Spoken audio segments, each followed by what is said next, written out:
Good evening students. पिछले class में हमने आपको कंस्ट्रेंट का फर्स्ट मेथड समझाया था जो कि बुकों में दिया हुआ रहता है और एक थोड़ा सा लेंदी मेथड है, हम लोग उसको फॉलो नहीं करते हैं। तो हम लोग क्या फॉलो करेंगे और कुछ प्रॉब्लम हम मेथड वन पे और ले लेते हैं। आ जाओ। जैसे मान लो ऐसा ले लिया।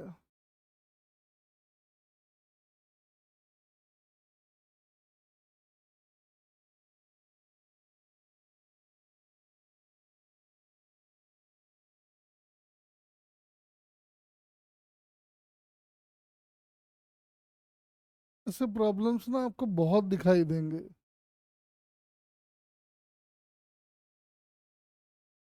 आपको बोलेगा बताओ इस बॉडी का एक्सलरेशन अगर a1 है और इस बॉडी का एक्सलरेशन अगर a2 है तो a1 a2 को आपस में रिलेट करो।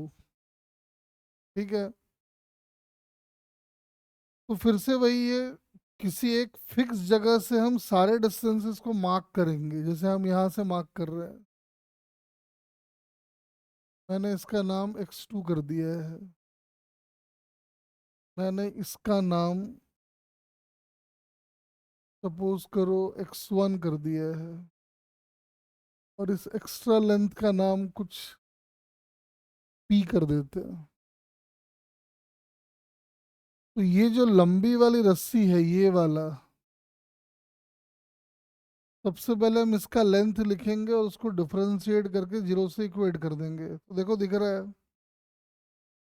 तो इधर का जो लेंथ आएगा, देखो आप समझ लो क्या है ना कि ये और ये ही मेरा काम का है। ये सब तो आएगा लेकिन जब डेरिवेटिव लिखोगे तो कैंसिल आउट हो जाएगा। तो लिखना चाहो तो लिखो, ना लिखना चाहो तो मत लिखो। इधर साइड वाली जो पूरी लेंथ है उसको हम सीधा लिख सकते हैं 3x1, और साथ में ये p वगैरह जो आएगा आएगा, वो कैंसिल आउट हो जाएगा तो नहीं लिख रहे उसको। और साथ में एक x2 आ जाएगा, देख लो। और यही है लेंथ ऑफ स्ट्रिंग। क्योंकि मोशन के दौरान length of the string constant रहने वाला है तो उसका derivative must be equal to zero. ये आ जाएगा 3।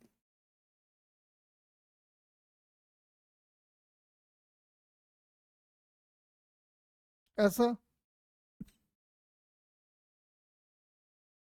अब मुझे बताओ dx1/dt क्या है।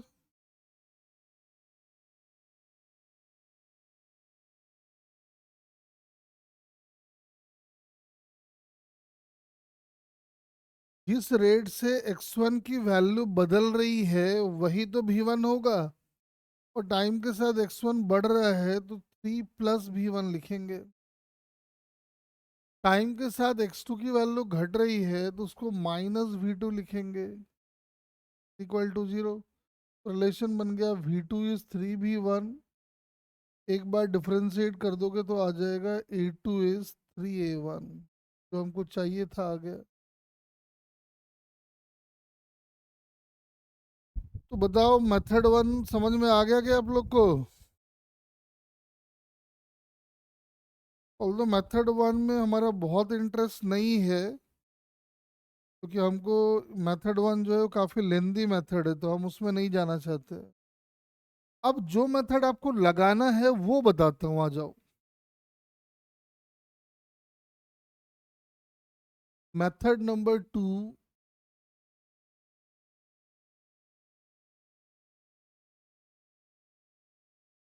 मेथड नंबर टू को हम कहते हैं concept of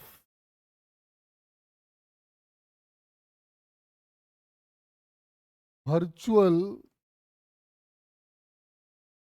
work. Concept of virtual work, ये मेथड बहुत ध्यान से समझें।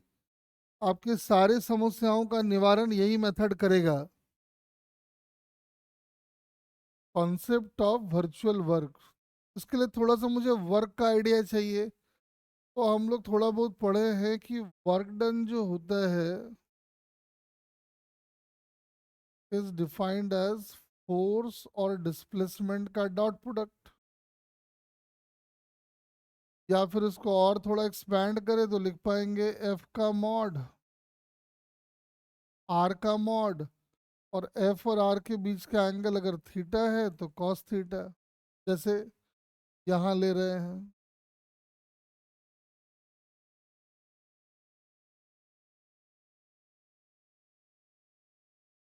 तो आप देख लो डिस्प्लेसमेंट है इधर और एफ और आर के बीच का एंगल थीटा है, तो हमने ले लिया। कुछ छोटी छोटी बातें समझ भी लेते हैं। Case one, if theta is 0 degree, मतलब आप इधर फोर्स लगा रहे हो और बॉडी इधर ही जा रही है।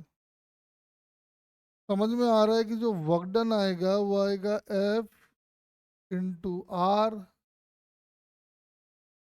मतलब मैक्सिमम वर्क होगा, और होगा एफ आर।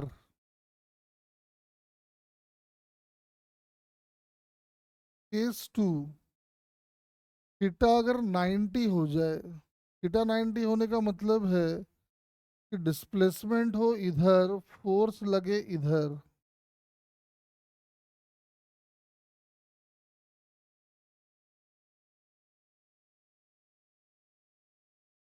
तो आप देख सकते हो कि एंगल 90 है, तो इस केस में जो वर्क डन आएगा वो 0 आ जाएगा, कॉस 90 की वैल्यू 0 होती है। केस थ्री,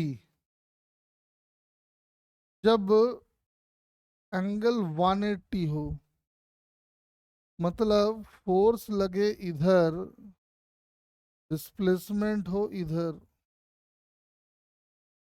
दोनों के बीच का एंगल है 180, तो ये आ जाएगा F into R into cos pi, and cos pi is -1, तो this is minus F R. Angle 0, work done F R, angle 180 minus F R, और 90 तो 0, और किसी एंगल पे होगा तब तो फिर ऐसे ही लिखना पड़ेगा और कोई उपाय नहीं है। ये तो वर्क का एक छोटा सा आइडिया मैंने आपको बताया। वर्क, हम लोग वर्क फॉर एनर्जी जब आएगा तो हम डिफरेंट टाइप्स के वर्क डन को बहुत डिटेल में पढ़ेंगे। अभी हमको बेसिक बेसिक आइडिया चाहिए, हम आपको इतना बता दिए। अब इसका मेन कॉन्सेप्ट क्या है, नीचे लिखो। का जो मेन कॉन्सेप्ट है, कोर कॉन्सेप्ट है, वो लिखवा देते हैं।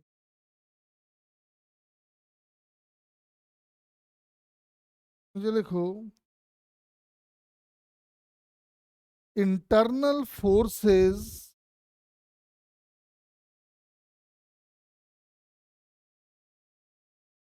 internal forces never for, internal forces never perform any work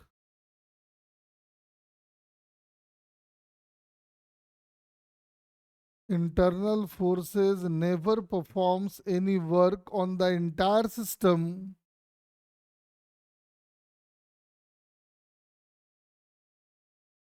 internal forces never performs any work on the entire system, although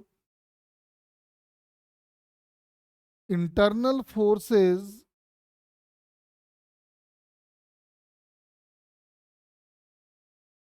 can perform positive, negative, as well as zero work, positive, negative, as well as zero work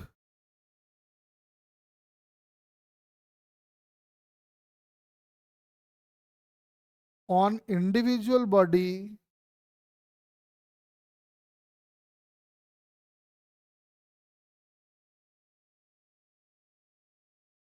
but their work done on the entire system is always zero.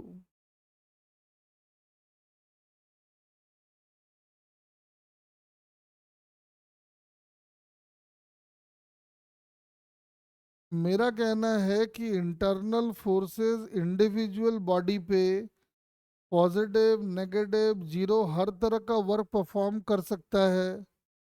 लेकिन अगर आप पूरे system पे work देखोगे तो उसका work done हमेशा ही zero होगा।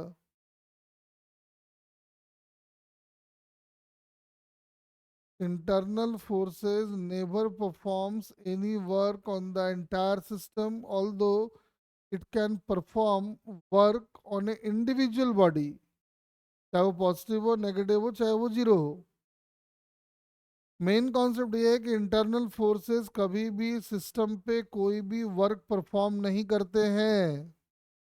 अब दिक्कत ये कि इंटरनल फोर्स पहचानेंगे कैसे, तो आप एक बात को हमेशा याद रखें, वर्क डन में पार्टिसिपेट हमेशा करता है एक्सटर्नल फोर्स। देखो ऐसे सुनो,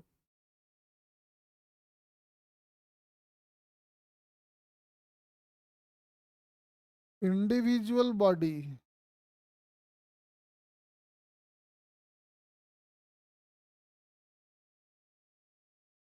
इंटरनल फोर्स पॉजिटिव वर्क भी कर सकता है, नेगेटिव वर्क भी कर सकता है, जीरो वर्क भी कर सकता है। एक्सटर्नल फोर्स,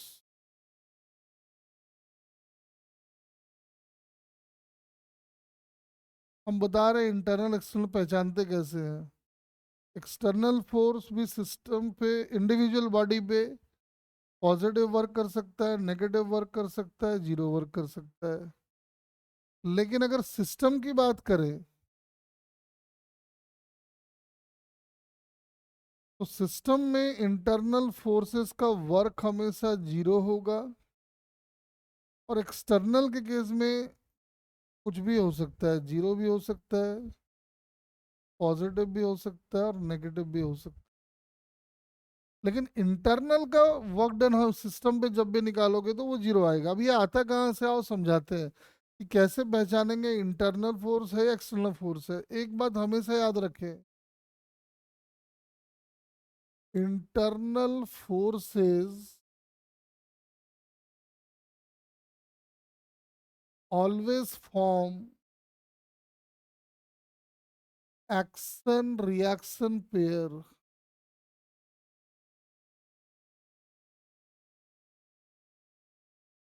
ये बात हमेशा याद रखें कि इंटरनल फोर्सेस हमेशा एक्शन रिएक्शन पेयर बनाएगा, एक्सटर्नल के लिए ये बात जरूरी नहीं है। भाई सीधी सी बात है, जो एक्शन रिएक्शन पेयर ना बनाए वो एक्सटर्नल, जो बनाए वो इंटरनल। अब एक दो एग्जांपल से आपको समझाने की कोशिश करते हैं हम इस चीज को। जैसे इधर देखो, जैसे ये दो ब्लॉक हैं और एक रस्सी से कनेक्टेड है। मान लो ये M1 मास है, ये M2 मास है। अगर ध्यान से देखो तो इस पे टेंशन, मान लो ये बॉडी पे फोर्स इधर लग रहा है, तो इस पे टेंशन इधर आएगा, इस पे टेंशन इधर आएगा। अब कोई कहता है कि हमारा सिस्टम तो सिर्फ ये है। अगर आप इसको सिस्टम की तरह ट्रीट करोगे तो टेंशन जो है वो यहाँ एक्सटर्नल फोर्स होगा। यहाँ अभी टेंशन एक्शन रिएक्शन पेयर नहीं बना पा रहा है। वैसे ही अगर आप केवल इसको सिस्टम लेते हो, इसमें भी यही बात होगा कि जो टेंशन है वो एक्सटर्नल फोर्स बनेगा, इंटरनल नहीं। लेकिन अगर आपने इन दोनों को as a system, as a whole treat किया है,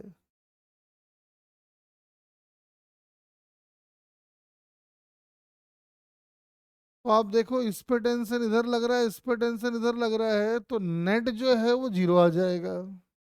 मतलब एक्शन रिएक्शन पेयर बन रहा है, तो सिस्टम के लिए जो टेंशन है वो इंटरनल फोर्स है।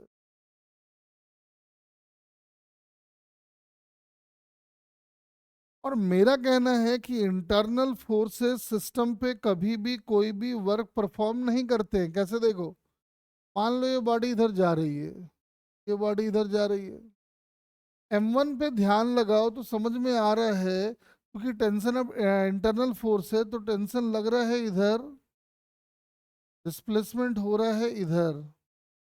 अभी हमने सीखा था फोर्स और डिस्प्लेसमेंट के बीच का एंगल अगर 180 हो तो जो वर्क डन आएगा वो आएगा -TX। वैसे ही यहाँ अगर आप देखो तो टेंशन आएगा इधर और डिस्प्लेसमेंट आएगा इधर, दोनों के बीच का एंगल है 0 डिग्री, तो वर्क डन आ गया TX। और आपको पता है कि वर्क डन स्केलर क्वांटिटी है, यानी टेंशन का वर्क डन अगर हम पूरे सिस्टम पे निकालेंगे तो वर्क डन 0 आ जाएगा। इसीलिए हम कहते हैं कि इंटरनल फोर्सेस कभी भी सिस्टम पे वर्क डन नहीं करते, उनका वर्क डन हमेशा 0 होता है। इस बात का हम फायदा उठाएंगे और प्रॉब्लम को सॉल्व करेंगे। जैसे एक दो एग्जांपल और ले लेते हैं, आओ।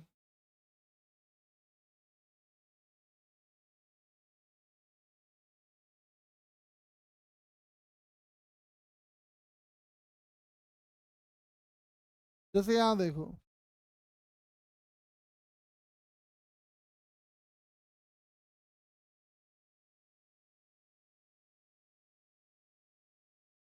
देखो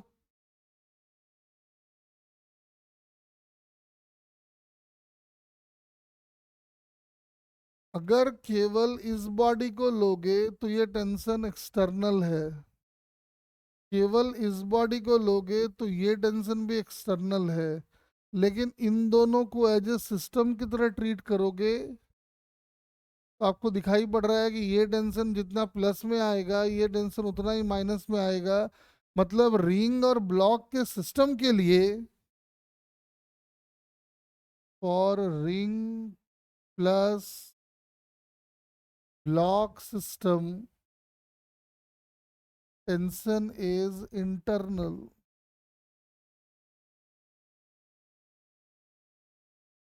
हमेशा एक्शन रिएक्शन पेयर मिलेगा, अगर एक्शन रिएक्शन पेयर मिला तो वो इंटरनल, अदरवाइज एक्सटर्नल। एक एग्जांपल, हाँ केवल टेंशन ही इंटरनल नहीं होता, और भी फोर्सेस इंटरनल हो सकते हैं। जैसे एग्जांपल के लिए,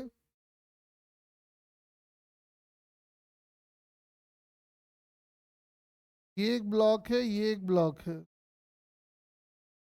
ये M1 है, ये M2 है। आप मुझे देख के बताओ तो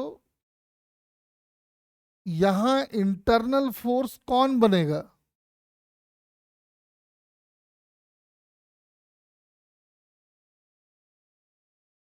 यहाँ इंटरनल फोर्स का फॉर्मेशन कौन कर रहा है? यस, M1 M2 के बीच का नॉर्मल, क्योंकि M2 नॉर्मल लगाएगा इधर और M1 लगाएगा इधर, तो देखो एक्शन रिएक्शन बनाया। अब कुछ बच्चे बोलेंगे कि M2 और ग्राउंड की वाला तो बन सकता है, लेकिन हमारा इंटरेस्ट ग्राउंड से नहीं है, हमारा इंटरेस्ट M1 M2 से है। तो M2 में देखो जो ग्राउंड का फोर्स लगेगा वो एक्शन रिएक्शन नहीं बना पा रहा है, मतलब ये वाला एक्सटर्नल फोर्स है, सिर्फ ये वाला इंटरनल फोर्स। एक एग्जांपल और लेते हैं, सोच के बताना। जैसे मान लो ये वाला सिस्टम है,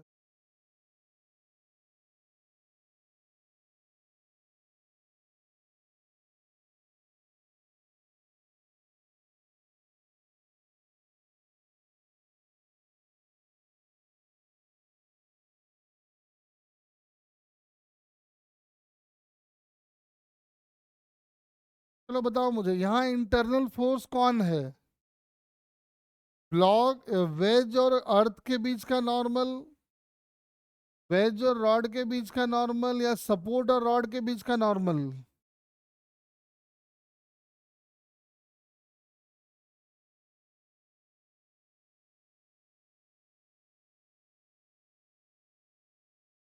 यहाँ वाला नॉर्मल 1, यहाँ वाला नॉर्मल 2, इधर इधर वाला नॉर्मल 3। 1 2 3।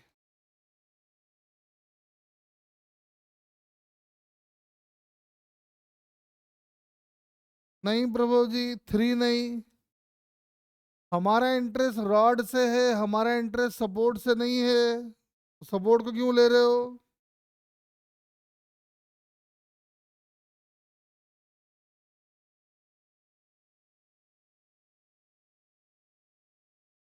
जैसे एक और देखो,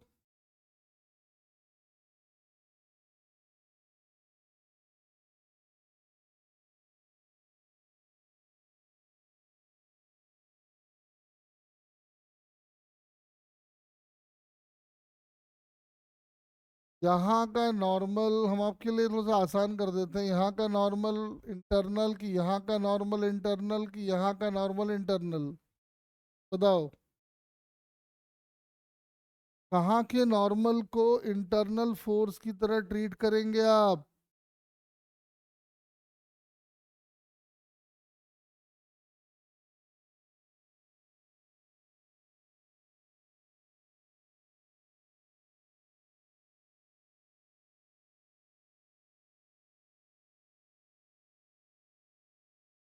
ऑब्वियसली थ्री के नॉर्मल को हम ट्रीट करेंगे लाइक इंटरनल फोर्स।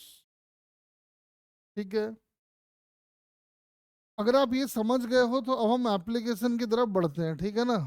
आ जाओ।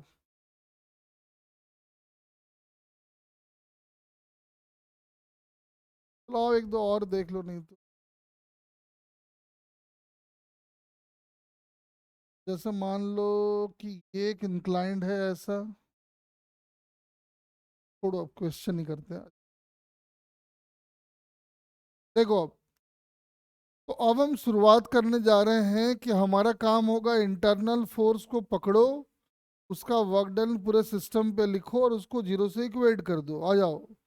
तो पहला क्वेश्चन हम किए थे वहीं से शुरुआत दोबारा कर रहे हैं। ये रिंग वाले क्वेश्चन से हम शुरुआत किए थे। मैं प्रभव कह रहा था कि सर एक्सेशन सेम नहीं होगा, तो हम उसको मना किए, मतलब ना नहीं होगा। ये एंगल है थीटा, मान लेते हैं ये वन है ये टू है, इसकी वेलोसिटी है v1 और इसकी वेलोसिटी है v2। अपने को बोला v1 v2 को रिलेट करो या फिर a1 a2 को रिलेट करो। आ जाओ देखते हैं, ध्यान से देखना। हम ये मान रहे हैं कि ये बॉडी कुछ नीचे जा रहा है x1 से, और ये बॉडी जो कि मजबूरी है इधर ही जाएगा तो जा रहा है x2। ध्यान से देखो, टेंशन का वर्क वन में जो आएगा वो प्लस में होगा या माइनस में?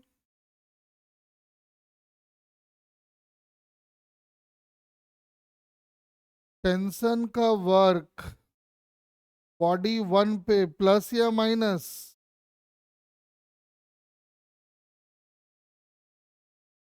नहीं, माइनस।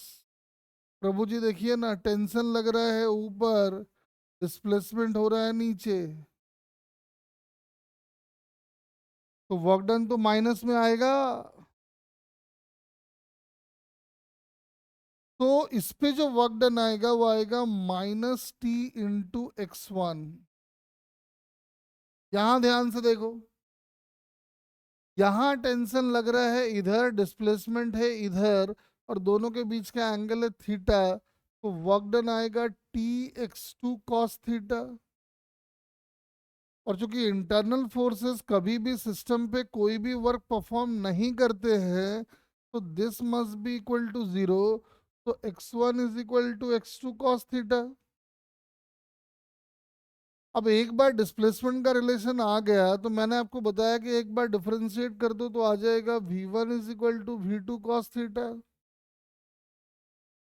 और एक बात, ये जो पुराना बात बताए थे क्या, कि वेलोसिटी वाला इक्वेशन एक्सलरेशन वाले इक्वेशन में रेप्लिकेट तब होगा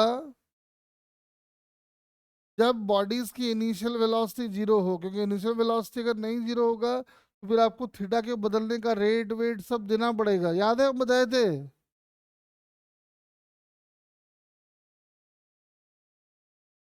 अरे मेथड वन में ये बात बताए थे कि वेलोसिटी से एक्सलरेशन का रिलेशन तब कॉपी होगा जब बॉडीज की इनिशियल वेलोसिटी जीरो हो। ध्यान आया?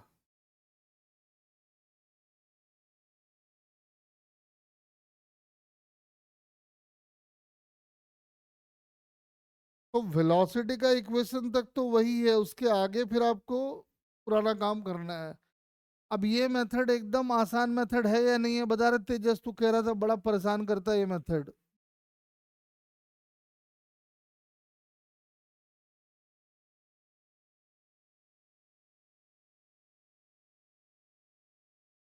तेजस बोलेगा सर अभी तो एक ही क्वेश्चन किए हैं, बाकी तो कराओ, आ जाओ। अब धमाधम इसके ऊपर खूब क्वेश्चन करने वाले हैं हम लोग। चलो शुरू करते हैं, आ जाओ।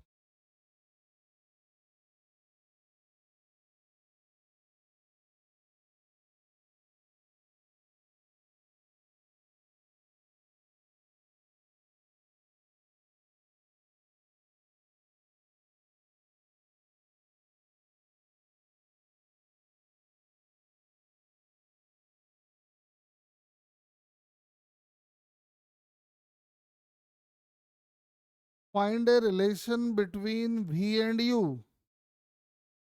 एक हम और करा देते, रुक जाओ केवल, हाँ एक और करा देते। क्योंकि पुली मासलेस है तो मुझे एक बात बताओ, और यह एंगल थीटा थीटा है, तो मैंने बताया था एंगल अगर सेम है तो टेंशन भी सेम ही होगा। यहाँ का टेंशन टी, यहाँ का टेंशन टी, तो यहाँ का भी टेंशन टी। तो आप मुझे एक बात बताओ, यहाँ का टेंशन अगर टी है तो यहाँ का टेंशन टी है, तो नेट टेंशन ऊपर जाएगा 2t cos थीटा। और चूंकि ये पुली मासलेस है तो जाहिर सी बात है यहाँ का टेंशन भी वही हो जाएगा, 2 cos थीटा। अब कुछ नहीं है, यहाँ वर्क डन लिखो, यहाँ वर्क डन लिखो, जीरो से इक्वेट कर दो, खेल खत्म। देखो कैसे हम ये मान रहे हैं कि ये x1 से नीचे जा रहा है और ये x2 से ऊपर जा रहा है। तो यहाँ जो टेंशन का वर्क आएगा वो आएगा -Tx1। और चूंकि यहाँ का टेंशन अभी हम डिसाइड कर चुके हैं 2t cos थीटा, और ये ऊपर जा रहा है x2 से, तो वर्क डन आ जाएगा 2t cos theta into x2 is equal to 0। तो t काट दो, आ गया x1 is equal to 2x2 cos theta, मतलब v1 is equal to v2 cos theta, मतलब a1 is equal to 2a2 cos theta. हाँ, वही बात जो पहले बताया था, इनिशियल वेलोसिटी जीरो होनी चाहिए।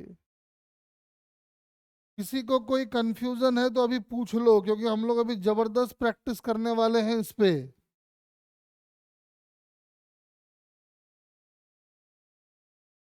हाँ जी, किसी को कोई कंफ्यूजन हो तो पूछ लो।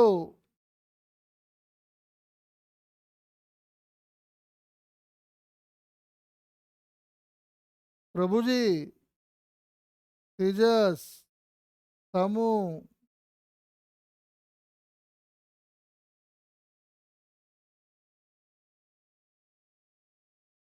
चलो अब क्वेश्चन करते हैं फटाफट। चलो आ जाओ।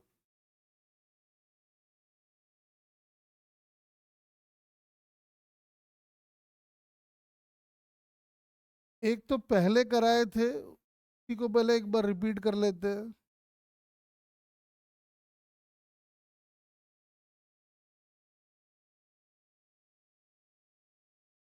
ये यू से भाग रहा है, ये यू से भाग रहा है, ये भी से भाग रहा है।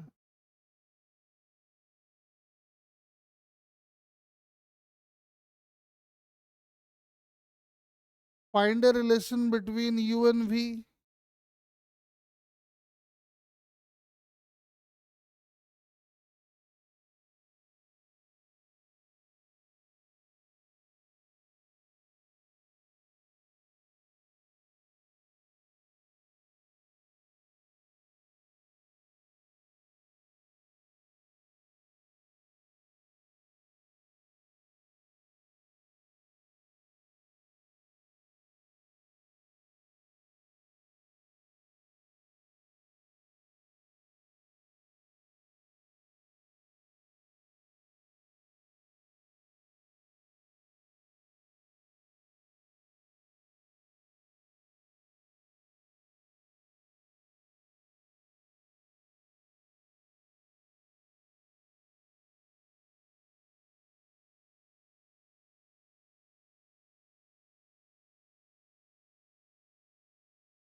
अरे फर्स्ट वाला आंसर कितने बच्चों का आ गया देखो।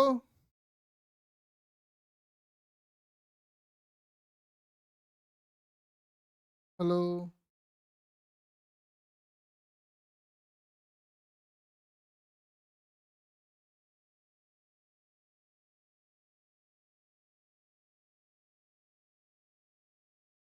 B is equal to U by cos theta, ठीक। अरे तेजस तेरा आया क्या प्रभु जी, पहला वाला?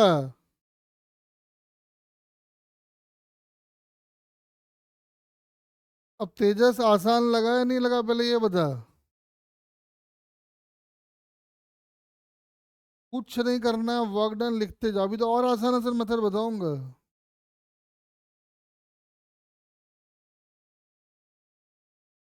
फटाफट लिखते जाओ।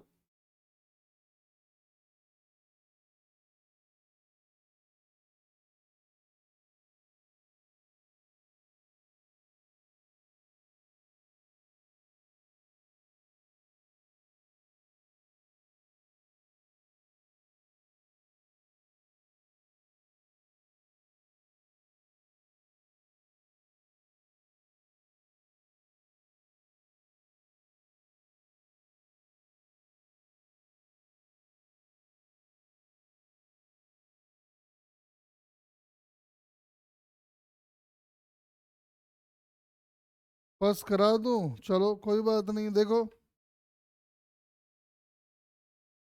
फर्स्ट के लिए हम करते हैं कि हम ये मान लेते हैं कि इसका डिस्प्लेसमेंट हुआ x1,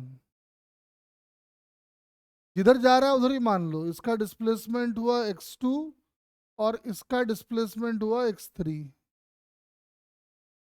यहाँ का टेंशन T, तो यहाँ का T, यहाँ का D, यहाँ का D। और चूंकि आप जानते हो पुली मासलेस है, तो इन दोनों का नेट टेंशन जो 2T cos थीटा आएगा वही इसका टेंशन हो जाएगा। अरे ये बात क्लियर है ना, 2T cos थीटा वाला?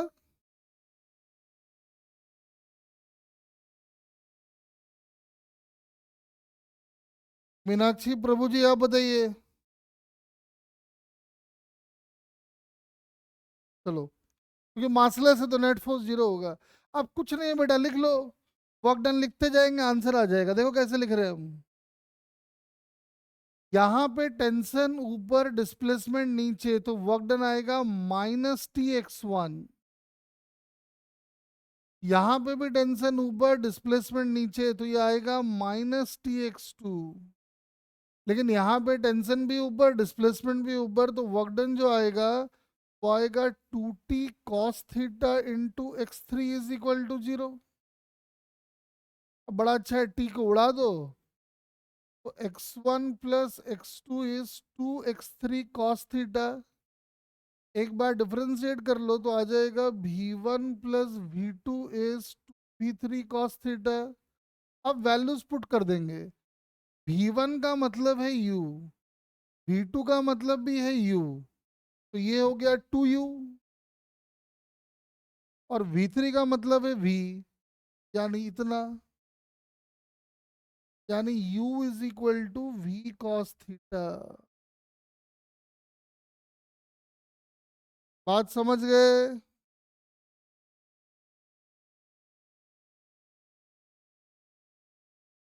चलो, अब आप मुझे ये वाला ट्राई करके दिखाओ।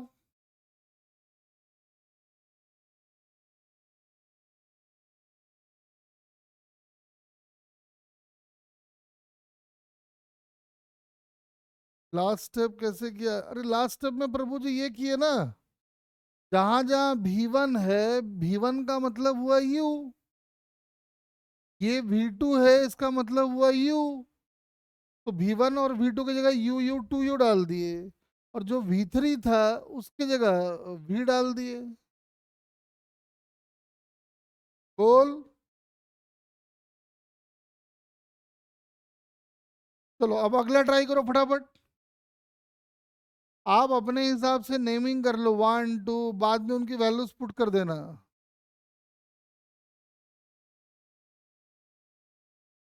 अब सेकंड थर्ड फटाफट लगाते जाओ।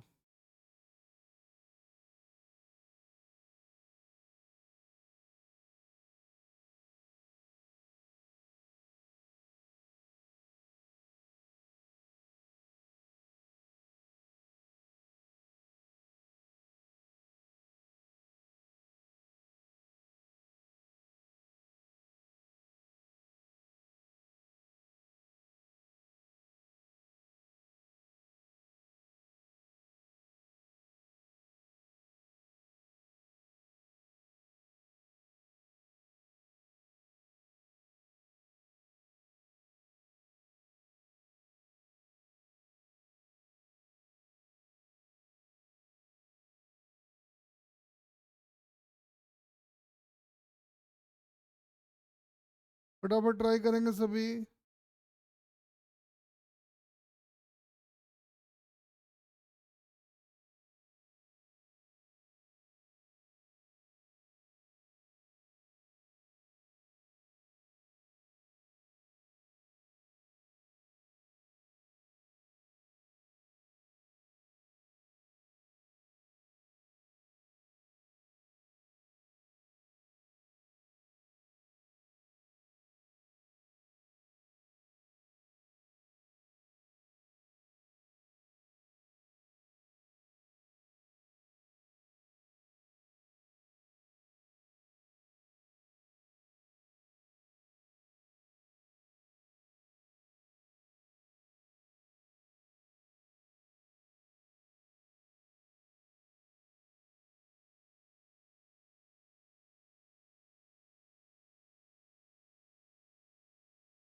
सारे फटाफट लिखते जाएं।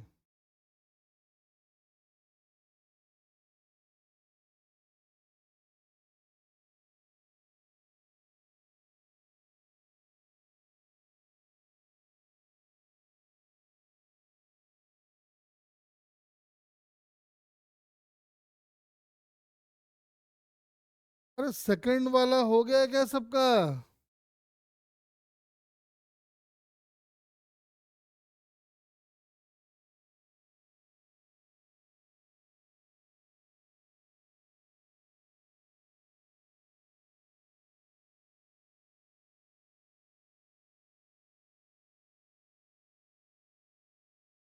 प्रभु जी,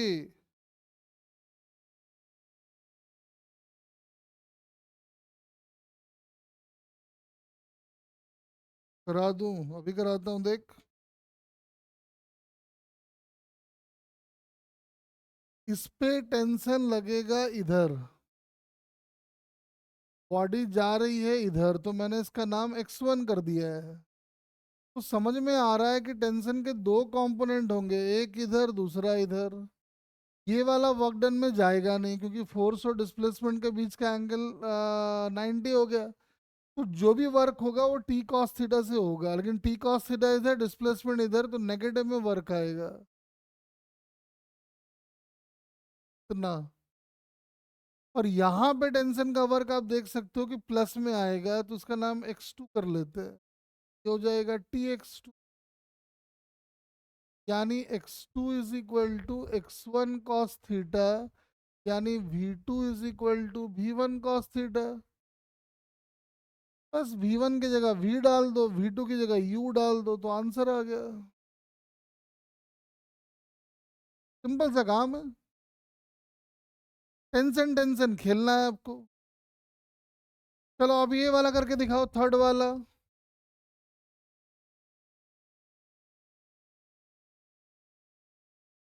थर्ड वाला ट्राई करेंगे सब।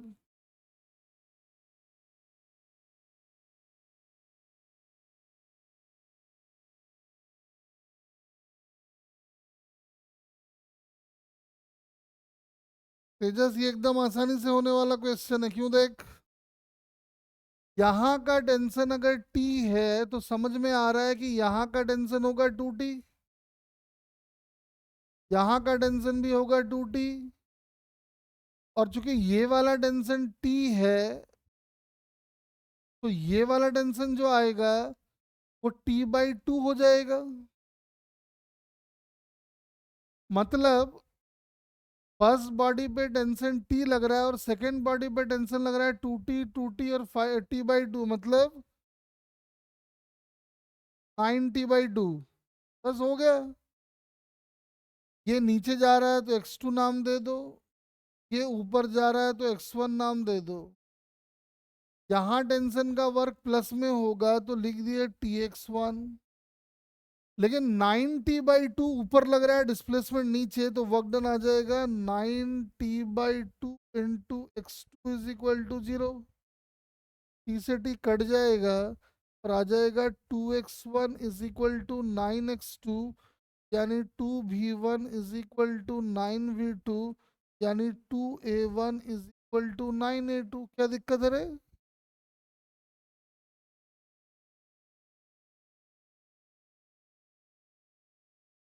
तेजस क्लियर हो गया अब? चलो, अब हम लोग आएंगे इस वाले क्वेश्चन में। चलो पहले ये वाला ट्राई कर लो। पहले ये वाला ट्राई कर लो।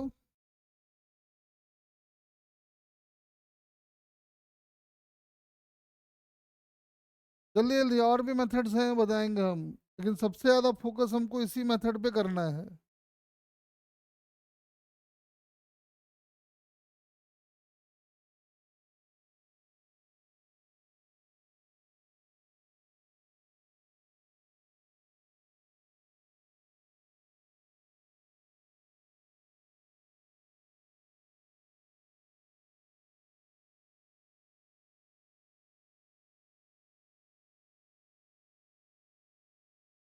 जल्दी से बताइए मुझे उसका आंसर।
हाँ जी, हो गया क्या?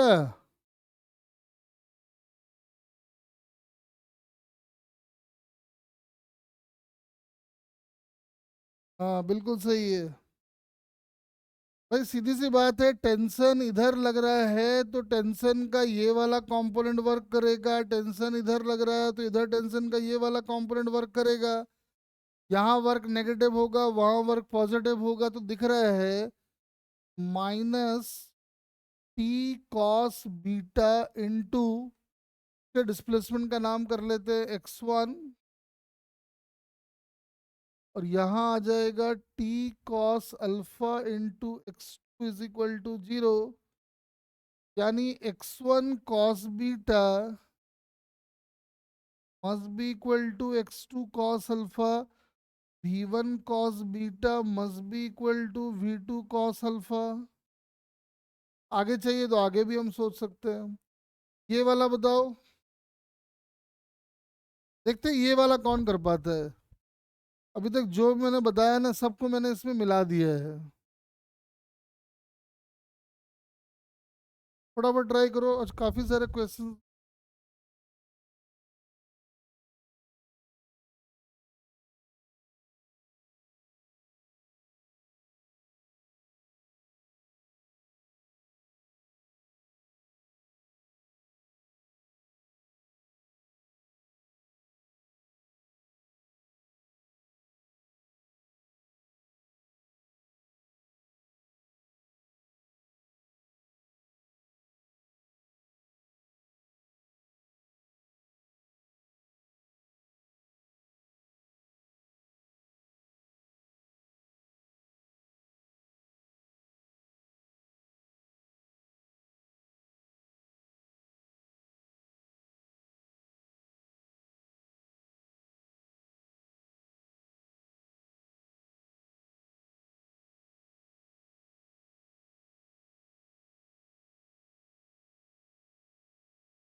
जल्दी जल्दी बताओ बेटा।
हाँ जी, हो गया क्या?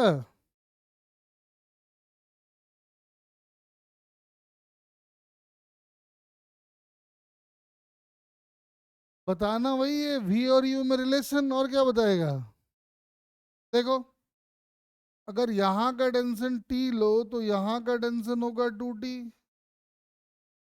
यहाँ टेंशन इधर आएगा टी, इधर आएगा टी, इधर वाला कंपोनेंट जो है वो आएगा टी कॉस थीटा। समझ में आ रहा है कि यहाँ जो टेंशन आएगा वो आएगा T plus T cos theta. बस खेल खत्म हो गया।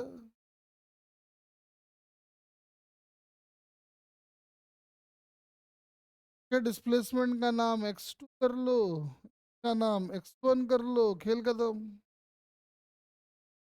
लिखा जाएगा, जगह नहीं है तो हम अलग से लिख दे रहे हैं। यहाँ टेंशन का वर्क आएगा -2t x1,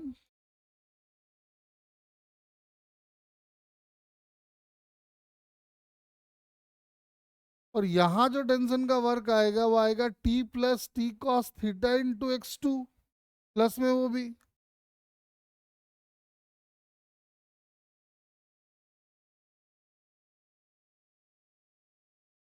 यानी 2x1 is equal to x2 into 1 plus cos theta.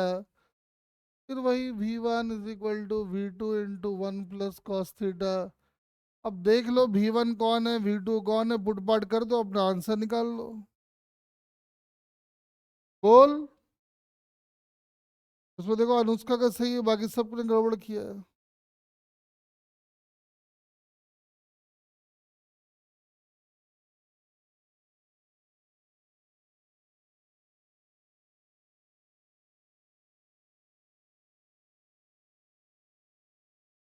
समझ गए ना तेजस, मीनाक्षी, समझ गए? जो पीछे से आ रहा है कोई बात नहीं, नहीं आया नहीं आया, लेकिन अगली बार ऐसा आए तो होना चाहिए। चलो एक लास्ट ये बचा था, ये कर लो, ये वाला। अब जैसे ये हर हाल में होना चाहिए, ऐसे कॉन्सेप्ट हम लोग सीख चुके हैं, तो ये एकदम होना चाहिए।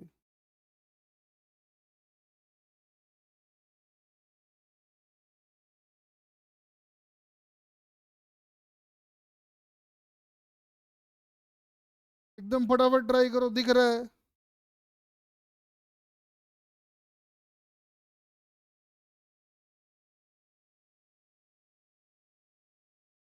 हाँ, अनुष्का का सही है।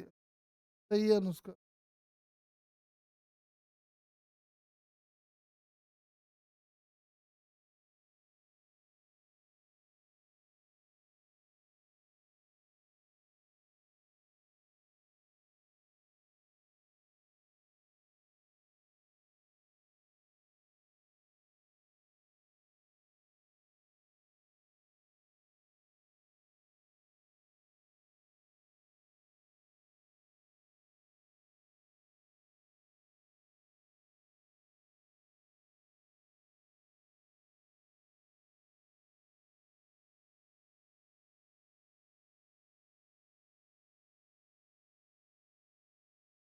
बाकियों का जल्दी, कुछ नहीं है इसमें।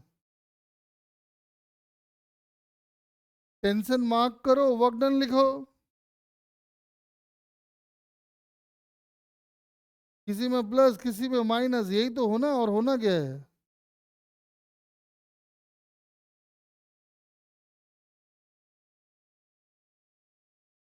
जैसे यहाँ पे क्या होगा देखो, अगर यहाँ का टेंशन हम टी एज्यूम करते हैं तो यहाँ का टेंशन टी और यहाँ का 2t।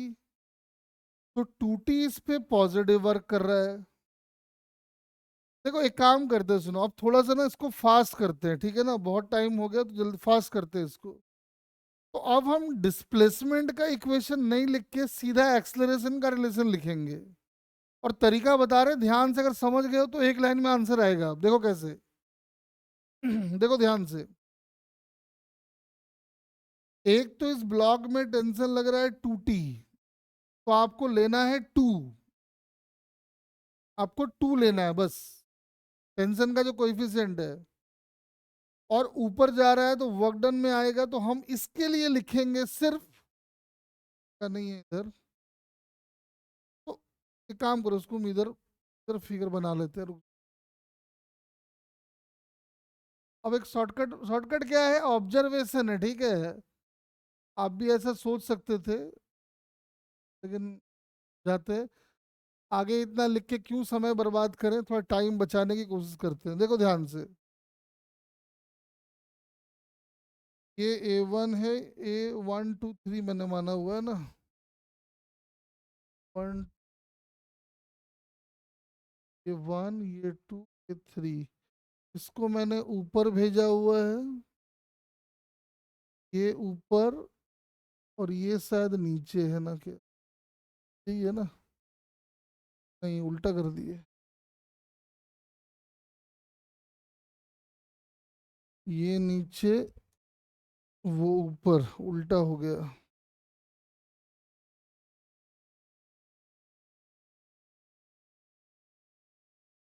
यानी ये नीचे, ये ऊपर।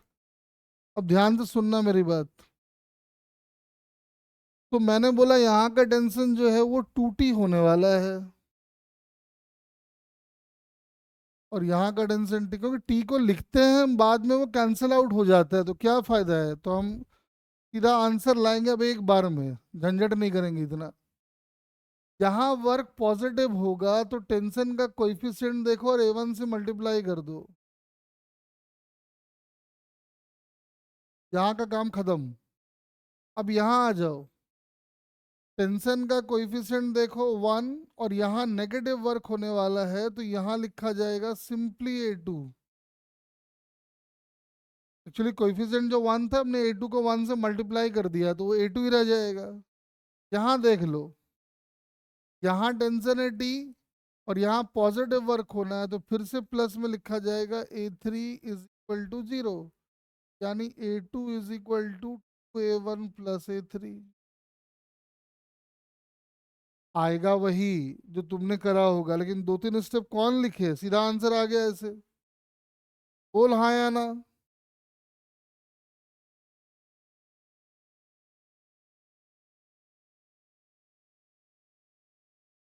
अब हाँ, तो अगला क्वेश्चन आप वैसे ही करके दिखाएंगे मुझे। देखिए जरा ध्यान से। जैसे ये एक बॉडी है,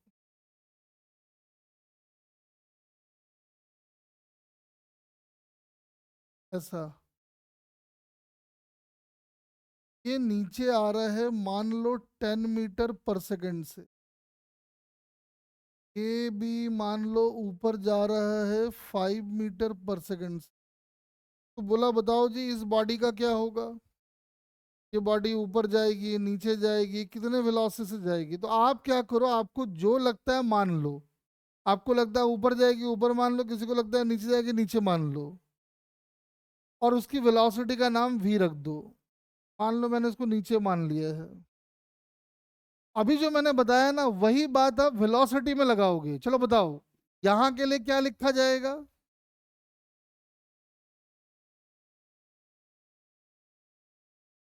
बताइए फटाफट।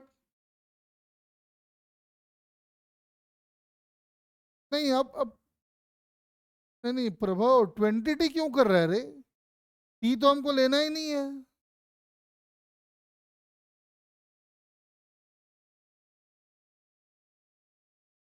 वैल्यू पुट कर देते, इतना टेंशन कौन लेगा। सीधा सीधा बोलो यहाँ के लिए क्या पुट करे जल्दी बताओ। अब V1 V2 उतना नहीं करेंगे, सीधा बोलो क्या लिखे वहां पे। हम वेलोसिटी दिया हुआ है ना, अननोन क्यों बढ़ा रहे हो। 20 प्लस में या माइनस में।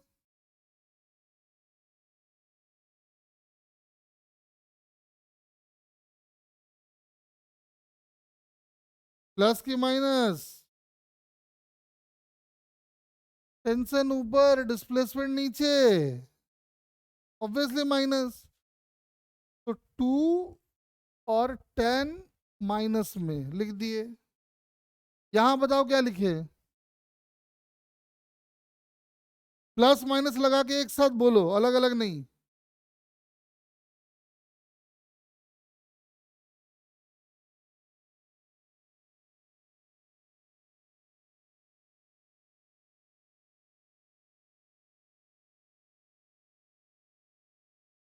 आप कह रहे हो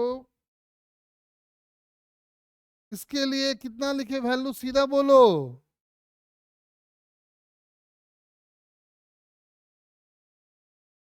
हाँ +5। इतना टाइम नहीं है, फटाफट करेंगे। इसके लिए क्या लिखेंगे जल्दी बोलो।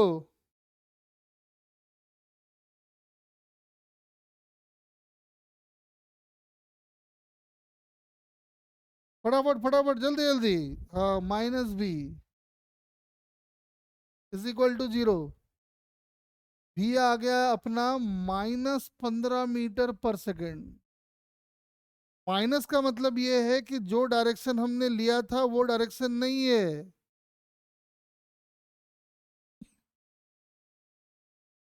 का मतलब ये है कि ये वाला ब्लॉक 15 मीटर पर सेकेंड से ऊपर की तरफ जा रहा होगा।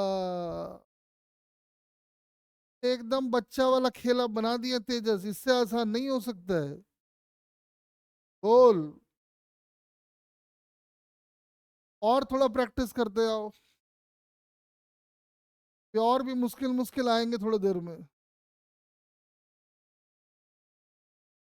अभी 2 मेथड और बाकी है।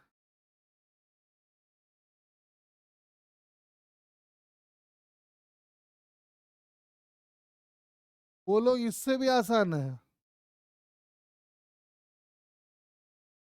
चलो बताओ मुझे, ये V1 से भाग रहा है, ये V2 से भाग रहा है, ये नीचे V3 से भाग रहा है। What is the relation between V1 V2 and V3।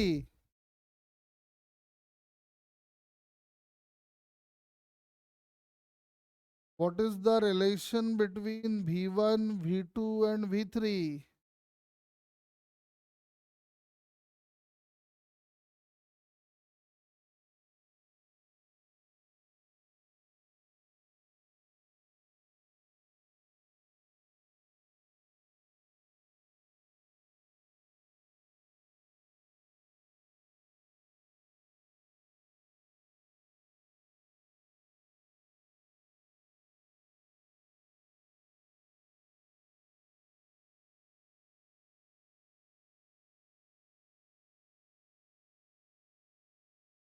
अब सब में हमारा शॉर्टकट मेथड चलेगा। अब इतना टाइम नहीं है अपने को।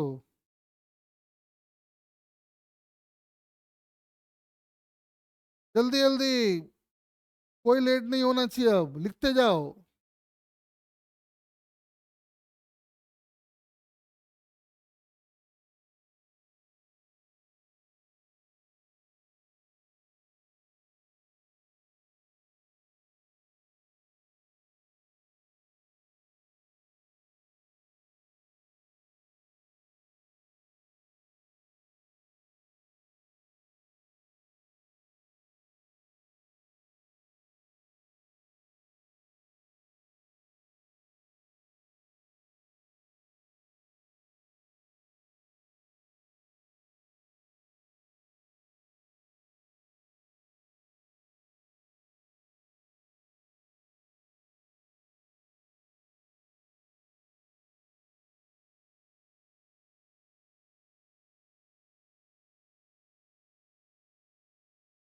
अब तो देखो और बताओ, खटाखट एकदम। अब तो बेटा देखना है और आंसर लिखना है, इतना टाइम नहीं है अपने पास, अब जल्दी जल्दी बताओ। दो तीन लिख दिए, फटाफट बता दो जरा।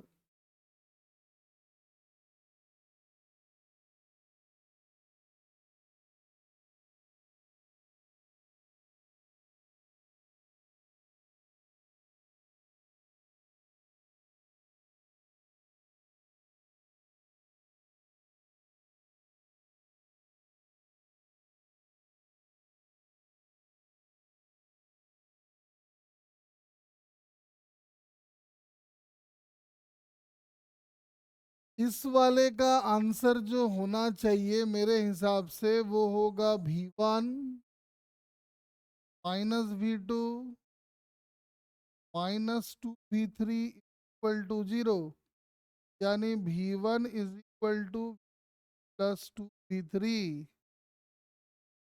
कितने बच्चों का ये आ गया, जरा फटाफट मुझे बोल दो।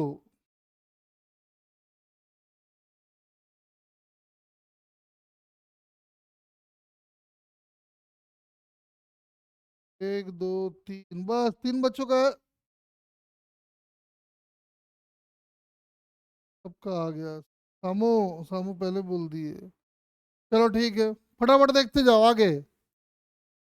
इस वाले का आंसर देख के बताएंगे। फटाफट देखो और बताओ, टाइम नहीं है अब।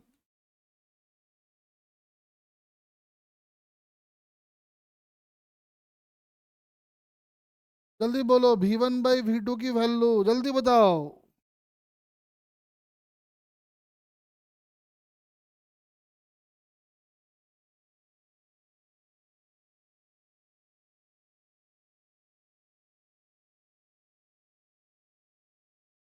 V2 cos थीटा, यस बिल्कुल सही।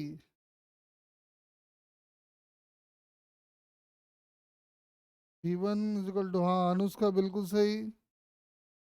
भाई सीधी सी बात है, समझ में आ रहा है कि टेंशन का ये वाला कंपोनेंट पे ध्यान लगाना पड़ेगा अपने को, ये टी कॉस थीटा है। तो बस खेल खत्म। यानी V2 cos थीटा प्लस में, और ये वाला समझ में आ रहा है कि -V1 = 0। खेल खत्म।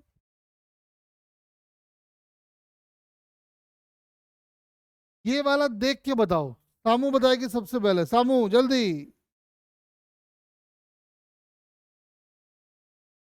सामू कुछ मत सोच, देख और बोल।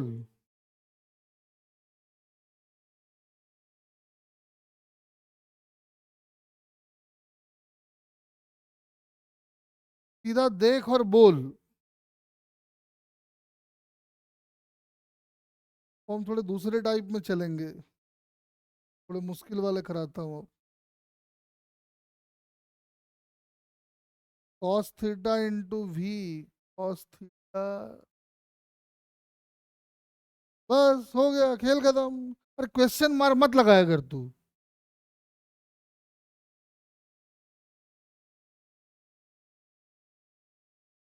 देख, समझ में आ रहा है कि डंसन का ये वाला कंपोनेंट काम करने वाला है, टी कॉस थीटा है, तो लेना है अपने को वी कॉस थीटा।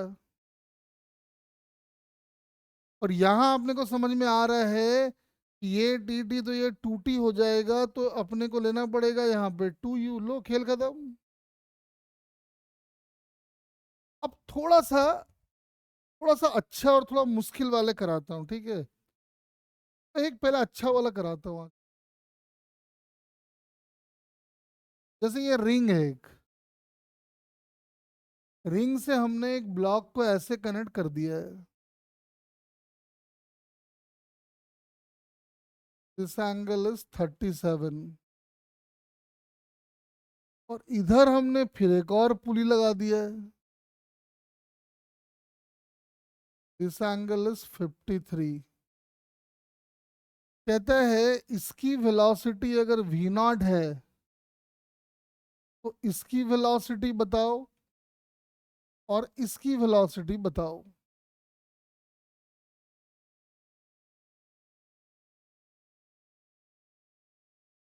एक अच्छा क्वेश्चन है, ट्राई करो।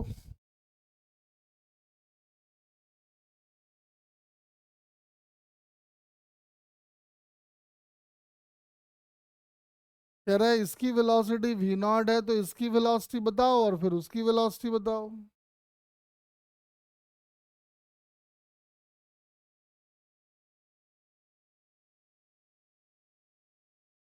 थोड़ा सा सोचना है बस, सोचते ही आंसर आ जाएगा।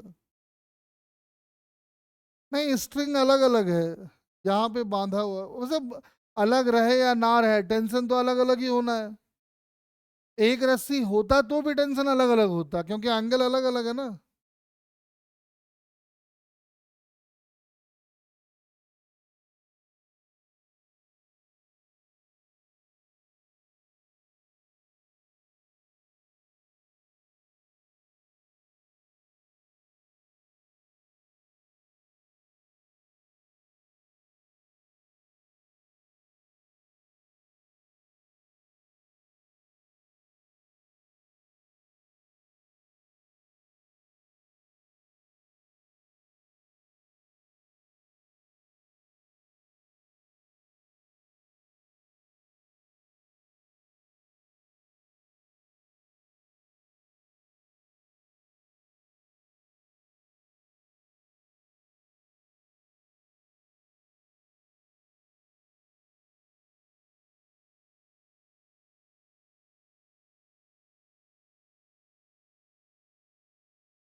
अरे जूलॉजी में तू कितना अटेम्प्ट की, छोड़ पहले फिजिक्स का बता।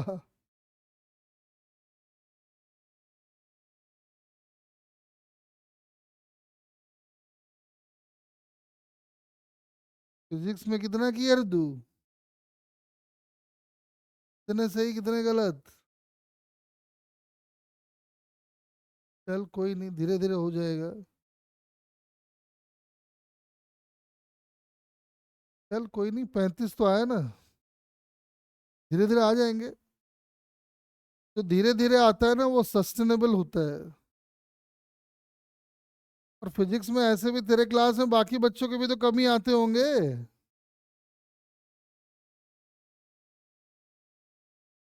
सब रोते रहते होंगे फिजिक्स में। चलो आ जाओ।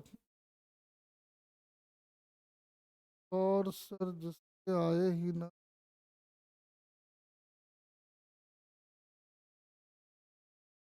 किसके नहीं आए?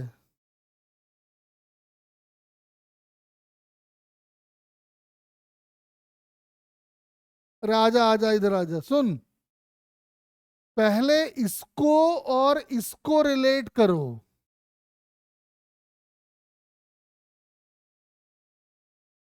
ठीक है ना, पहले इसको इसको रिलेट करो। तो कैसे रिलेट करेंगे? जब इसको रिलेट करोगे तो उसमें इस रस्सी का फिलहाल कोई रोल नहीं है। इसको खींच के तो ये लेके जा रहा है। तो पहले इसकी वेलोसिटी से इसकी वेलोसिटी को रिलेट कर लो। क्या आएगा? -v0 प्लस cos 37, मतलब 4/5 into v1 is equal to 0। v1 तो पहले आ गया, है ना। अब अगली बार इसको इससे रिलेट कर लो। तो जब इसको इससे रिलेट करोगे तो ये वाला टेंशन रोल में आएगा। तो टेंशन का इधर वाला जो कंपोनेंट होगा वो टी कॉस 53 होगा, और टी कॉस 53 का मतलब हो गया 3/5 ना। तो -3/5 into V1 plus V2 is equal to 0। और V1 आपने निकाला हुआ उसको यहाँ ला के डाल दो तो V2 की वैल्यू आ जाएगी 3/5 मल्टीप्लाइड बाई V1 का मतलब हो गया इतना, यानी आंसर हो गया 3/4। ये एक अच्छा क्वेश्चन इसलिए भी है कि आप डायरेक्टली चीजों को रिलेट नहीं कर सकते हो, एक एक करके रिलेट करना पड़ेगा। क्लियर है अनुष्का जी?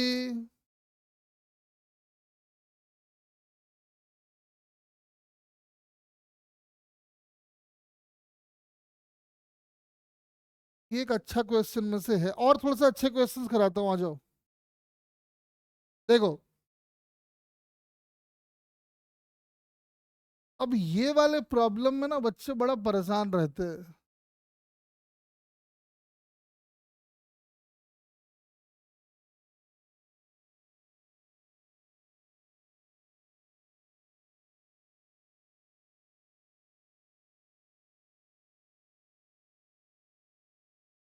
ये A1 और ये A2, अपने को A1 A2 को आपस में रिलेट करना है या V1 V2 को आपस में रिलेट करना है, जो आप बोल लो।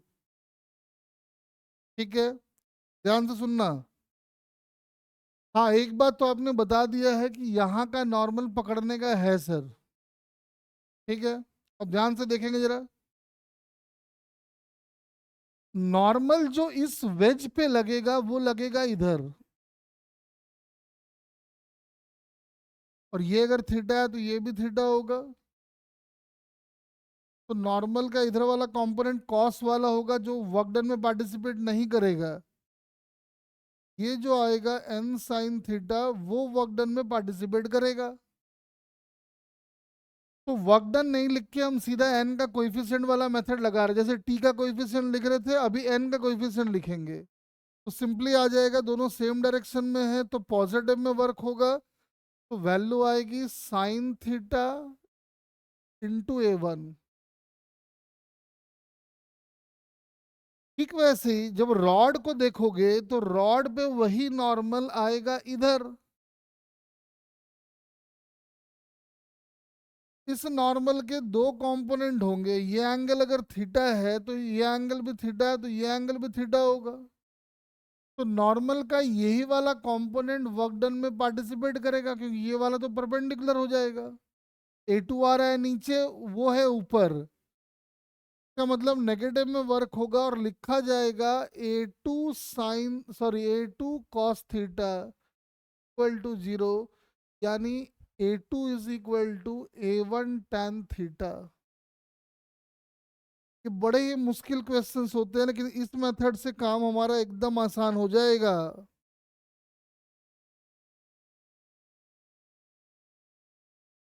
हाँ बिल्कुल अनुष्का सही किए। अरे बोलो, क्लियर हुआ क्या ये मेथड इस क्वेश्चन के लिए?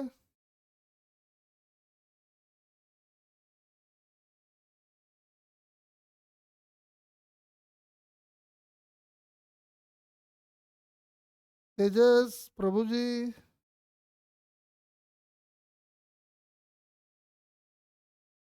चलो अब एक दो क्वेश्चन आप करके दिखाओ।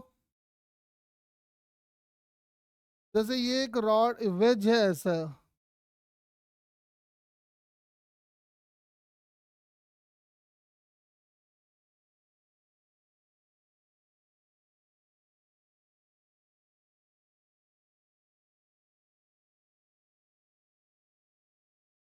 ये भाग रहा है इधर A1 से, ये इधर भाग रहा है A2 से। A1 A2 को आपस में रिलेट करें।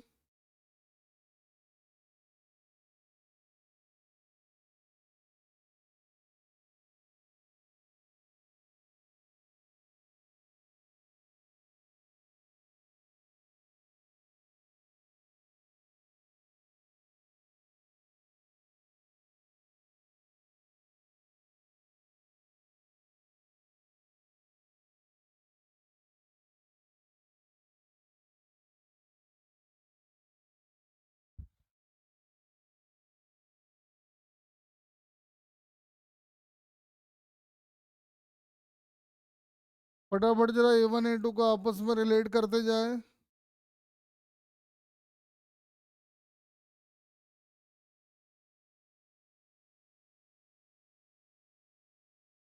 जल्दी जल्दी।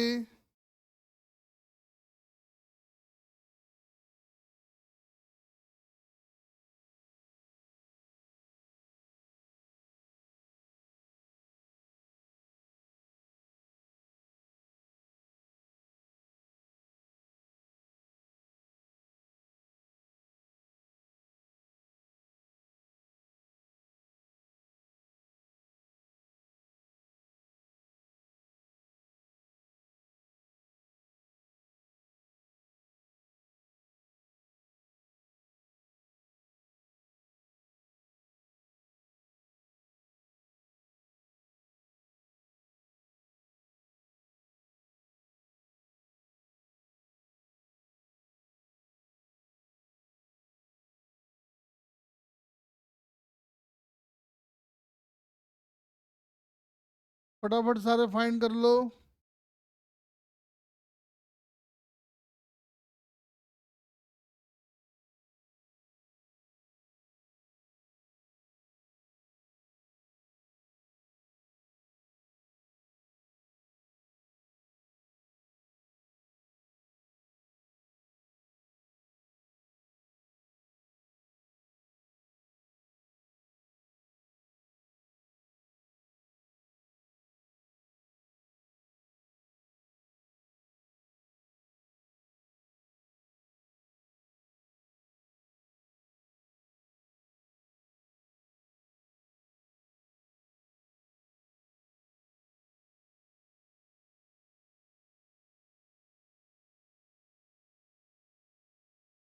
जल्दी जल्दी तेजस प्रभु जी, कहाँ गया आंसर?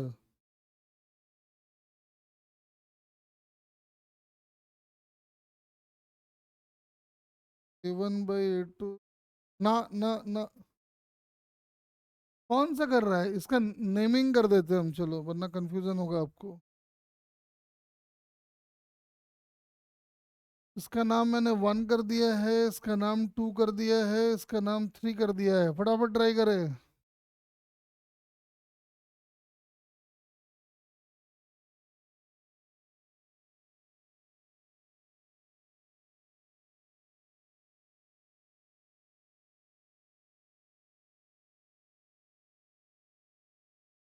टू किया है, हाँ ठीक है ठीक है, टूट सही है फिर। जल्दी जल्दी बेटा, फटाफट आंसर लिख के दिखाओ।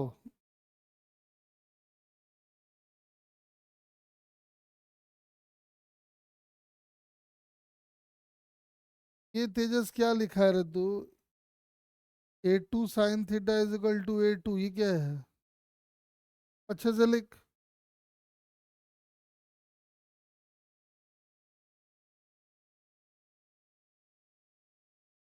लो फटाफट फटाफट।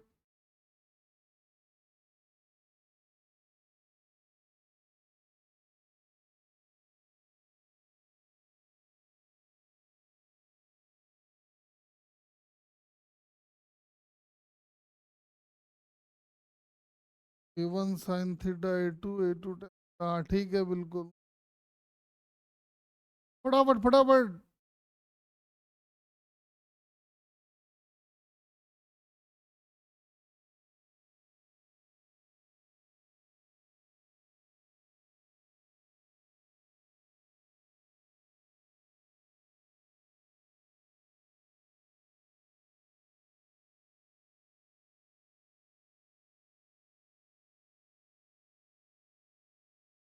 हाँ ठीक है, सामू अगला कर उसका।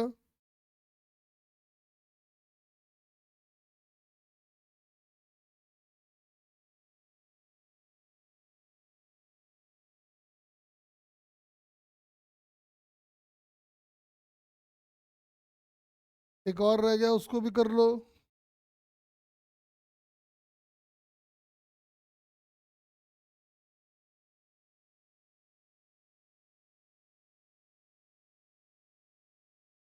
मतलब इस एक मेथड से आपका ऑलमोस्ट सब प्रॉब्लम का समाधान हो जाएगा।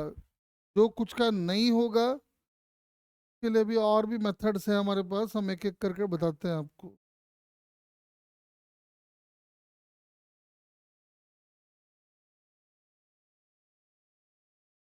हाँ प्रभु जी सेम ही आएगा, क्योंकि नॉर्मल के कंपोनेंट्स का वर्क डन सिमिलर है, देख लो। यहाँ पे भी ये नॉर्मल काम कर रहा है, यहाँ पे भी वही नॉर्मल काम कर रहा है।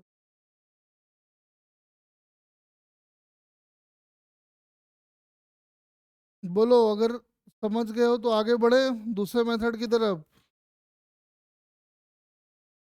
चलो आ जाओ, दूसरे मेथड की तरफ बढ़ते हैं हम लोग। सॉरी, तीसरा मेथड हो गया ना, ये तो तीसरा आएगा अब।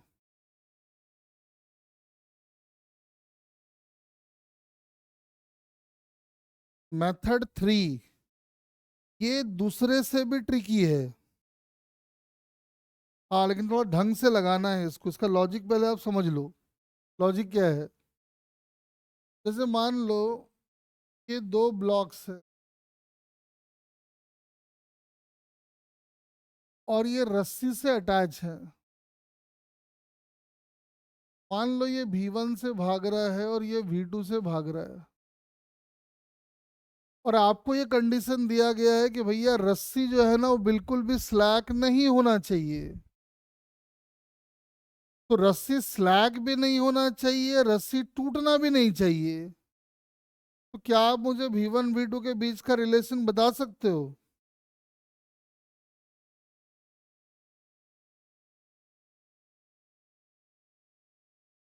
नहीं प्रभु, अगर V1 बड़ा हो गया तब तो रस्सी टूट जाएगा। V1 अगर V2 से ग्रेटर हो गया तो रस्सी तो टूट जाएगा।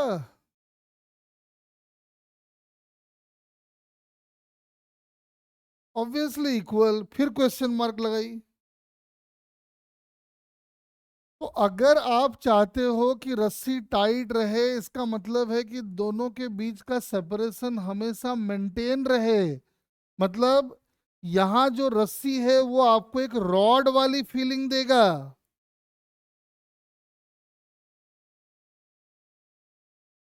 यहाँ पे जो रस्सी है, चूंकि रस्सी का लेंथ ना बढ़ रहा है ना घट रहा है, बढ़ेगा तो रस्सी टूट जाएगा, टूटेगा घटेगा तो रस्सी स्लैग कर जाएगा, दोनों ही पॉसिबिलिटी नहीं है। इसका मतलब यहाँ जो रस्सी है वो रॉड वाली फीलिंग दे रहा है। इसका मतलब दोनों के बीच का सेपरेशन हमेशा मेंटेन तब रहेगा जब V1 = V2 हो।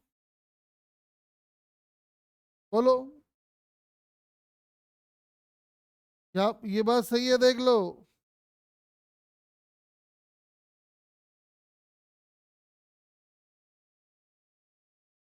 हाँ जी जल्दी बताओ। अरे बताओ फटाफट, थ्योरी समझोगे तभी क्वेश्चन होगा, तो जल्दी बताओ। हाँ, अब एक और पॉसिबिलिटी लेते हैं। ये एक ब्लॉक है, ये एक ब्लॉक है, ये V1 से भाग रहा है, थीटा 1 से। ये V2 से भाग रहा है, थीटा 2 से। फिर वही क्वेश्चन है कि रस्सी, अगर आप चाहते हैं कि रस्सी की लेंथ मेंटेन रहे और रस्सी से रॉड वाली फीलिंग आए, मतलब दोनों ब्लॉक के बीच का सेपरेशन ना तो घटे ना तो बढ़े, इसके लिए कंडीशन क्या होगा?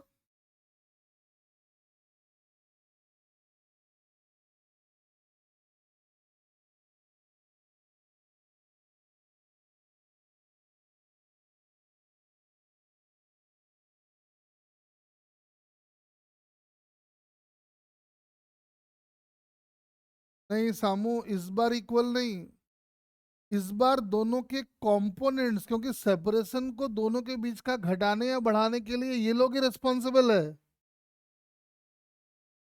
का मतलब V2 cos θ2 and V1 cos θ1 are equal.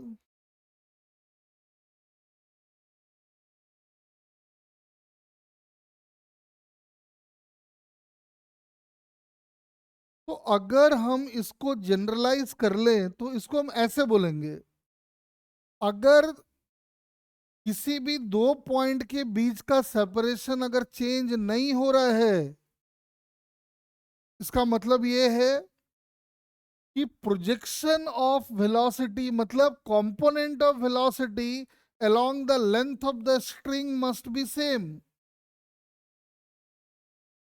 अगर आप कह रहे हो कि रस्सी के किसी दो पॉइंट के बीच का सेपरेशन चेंज नहीं हो रहा है, इसका मतलब रस्सी के लेंथ के अलोंग पक्का दोनों की वेलोसिटी या एक्सेलरेशन सेम रहा होगा। क्योंकि ज्यादा हो जाएगा तो हो सकता है कि टूट जाए, कम हो जाएगा तो हो सकता है स्लैक हो जाए, प्रैक्टिकली दोनों ही पॉसिबल नहीं है। इसका मतलब थर्ड मेथड का जो हमारा कॉन्सेप्ट है वो ये है कि अगर दो पॉइंट के बीच का सेपरेशन चेंज नहीं हो रहा है, इसका मतलब projection of velocity along the length of the string must be same. देख ले जरा, थर्ड मेथड का कॉन्सेप्ट जो है वो लिख लो जरा। Concept: if the separation between any two bodies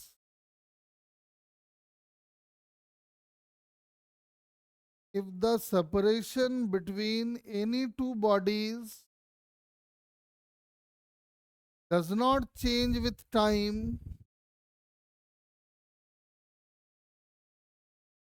the separation between any two bodies does not change with time, which means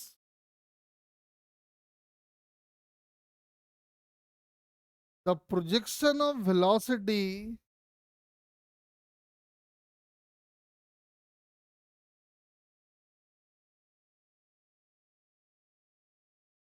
the projection of velocity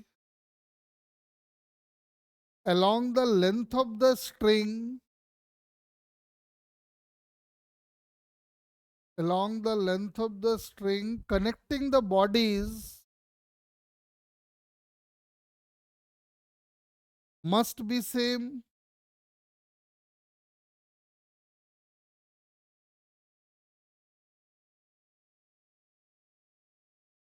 must be same।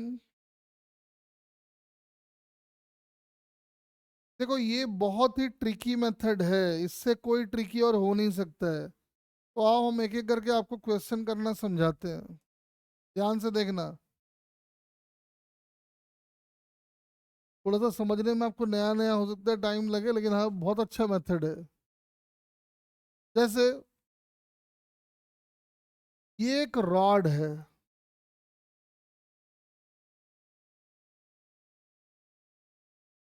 और ये दो perpendicular walls है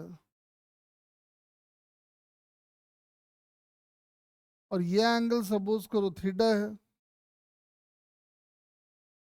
ये वाला एंड जो है वो भाग रहा है V1 से।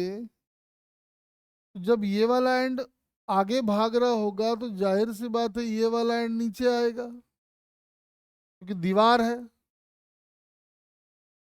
ना। तो मजबूरी है इनकी। आपको बोला जाएगा बताओ V1 V2 के बीच में क्या रिलेशन होगा। बताइए V1 V2 के बीच में क्या रिलेशन है। अब ध्यान से सुनेंगे जरा।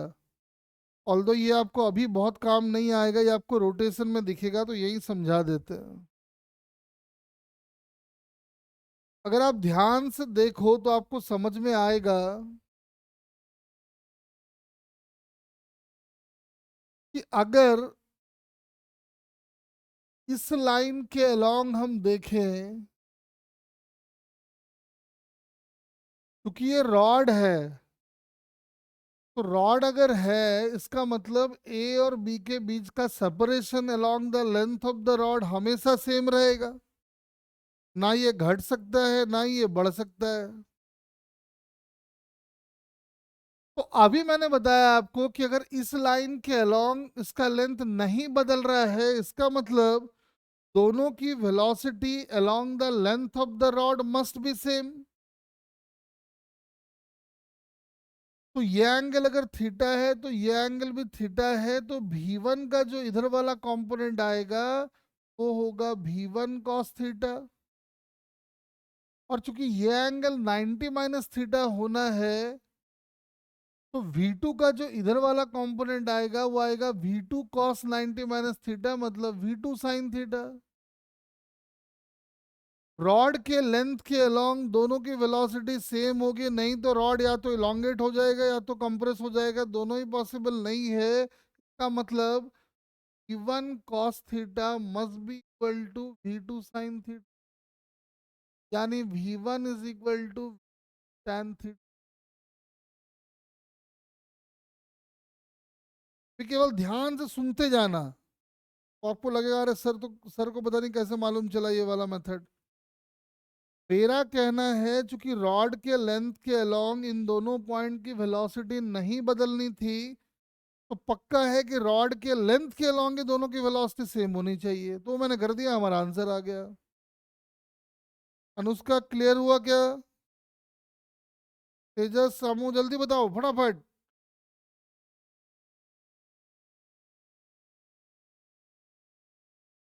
चलो, अभी और थोड़ा सा है, थोड़ा सा टाइम लगेगा, तब समझ में आ जाएगा। 2 मिनट रुक जाओ। फिर जो तुम कह रहे थे ना कि बड़ा मुश्किल होता है सर, हर क्वेश्चन के तुम्हारे पास कई तरीके होंगे। देखो, अब जिस क्वेश्चन से हमने शुरुआत किया था ना, उसी क्वेश्चन पे दोबारा आते हैं।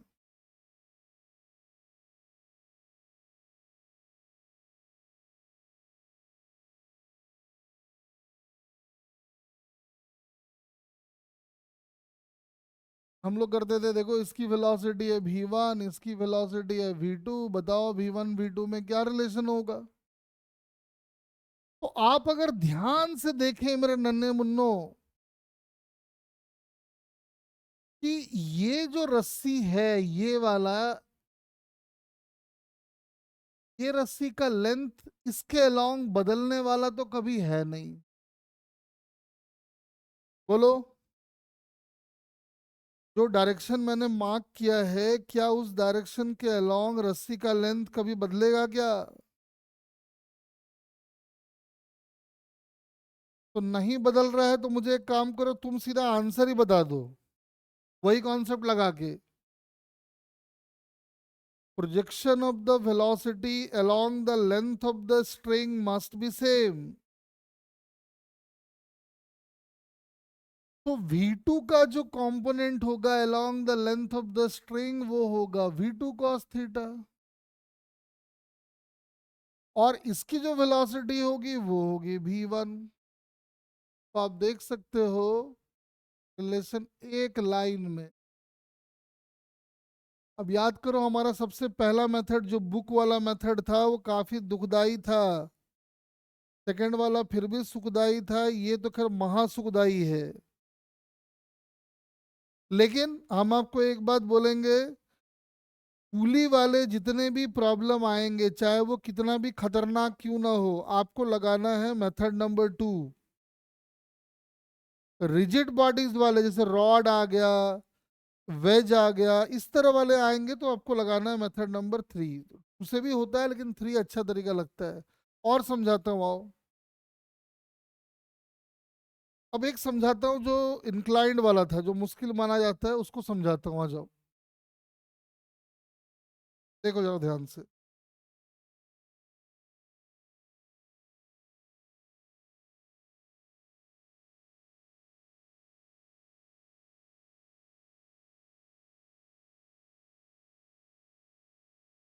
ये सब हमको आगे प्रॉब्लम में दिखाई पड़ेगा।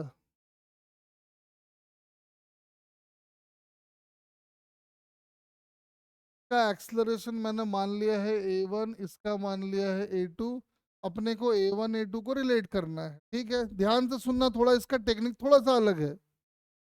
क्या अलग है, ध्यान से सुनो। मैंने क्या किया है, यहाँ पे मैंने ना एक छोटा सा 2 पॉइंट मैंने मार्क कर लिया है।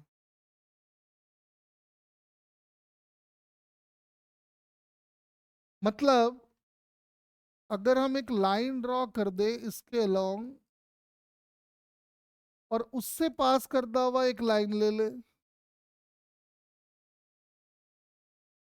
मेरा कहना है कि रॉड कहीं जाए, इंक्लाइंड कहीं जाए, लेकिन मेरे नन्हे मुन्नो, ये वाला सेपरेशन कभी भी चेंज नहीं होगा। बताओ तुम मानते हो कि नहीं मानते हो, पहले ये बात बताओ। रॉड कहीं चला जाए, इंक्लाइन कहीं चला जाए, लेकिन ये वाला जो सेपरेशन है ये कभी भी बदलने वाला नहीं है। तो अगर ये वाला सेपरेशन बदलने वाला नहीं है, इसका मतलब दोनों बॉडीज की एक्सलरेशन इस लाइन के लॉन्ग सेम होनी चाहिए। और ये वाली जो डायरेक्शन है अगर ध्यान से देखो तो ये दोनों कॉन्टैक्ट के ऊपर एकदम नॉर्मल है। देख लो, इसको हम लोग बोल देते हैं कॉमन नॉर्मल।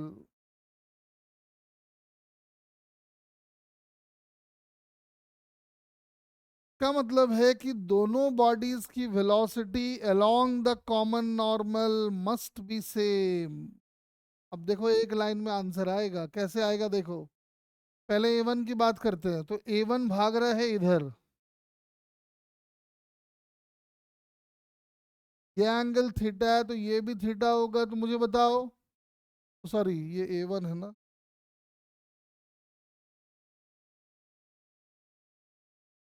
तो आप मुझे बताएंगे ए वन का कंपोनेंट कॉमन नॉर्मल के अलोंग कॉस या साइन।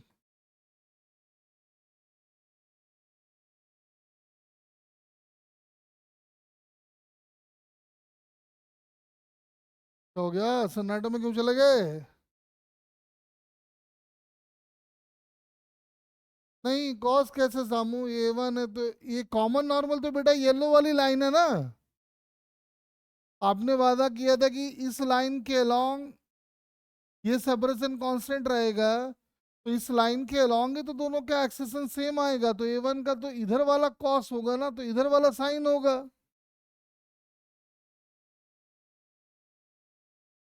तो ए वन का कंपोनेंट कॉमन नॉर्मल के अलोंग जो आएगा वो आएगा ए one sine theta.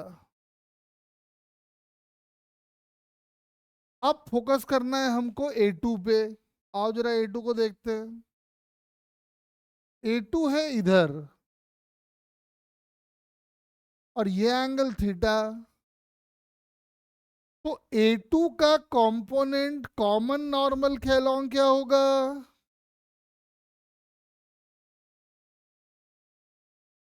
What is the component of A two along common normal? जल्दी बताओ।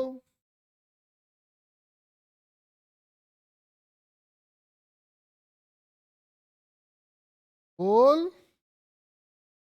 अरे ये वाला ए टू है ना, नीचे आ रहा है, तो कॉमन नॉर्मल के अलोंग कंपोनेंट लेना है, तो ये अगर ए टू ए थीटा है तो कॉमन नॉर्मल के अलोंग वाला कंपोनेंट क्या होगा?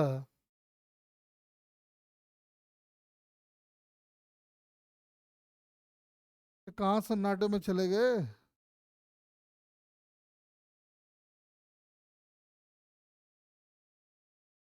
थक जाते हो लग रहा है तुम लोग।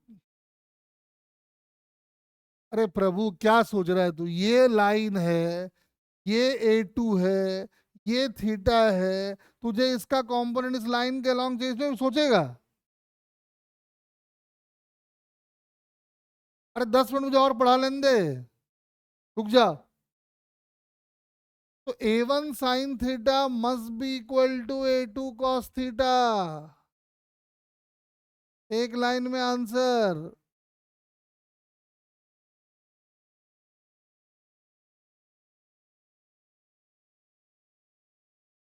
बोलो।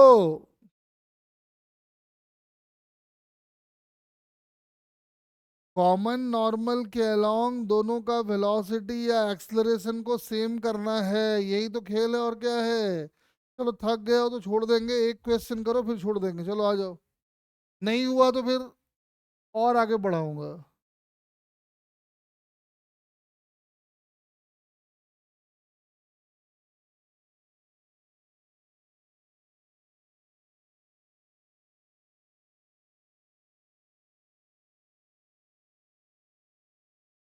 अब ये नहीं कि पिछला वाला आंसर कॉपी करके भेज देना, ये तो ईमानदारी रखो। चलो बताओ।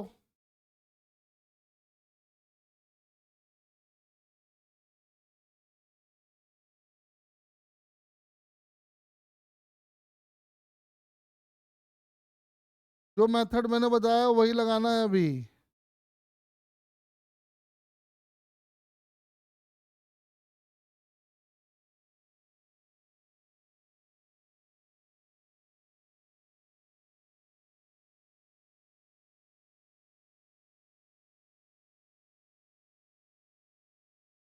फटाफट बताओ।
बताओ।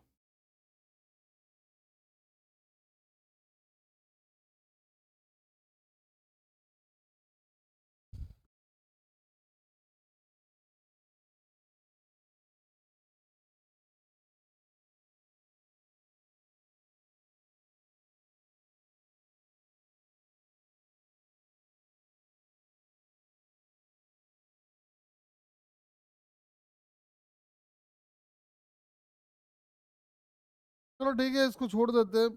तो कि पढ़ाई के मूड में लग नहीं रहे हो तो हम छोड़ रहे हैं। अगले दिन इसको यहाँ से आगे डिस्कशन स्टार्ट करेंगे। ये लो।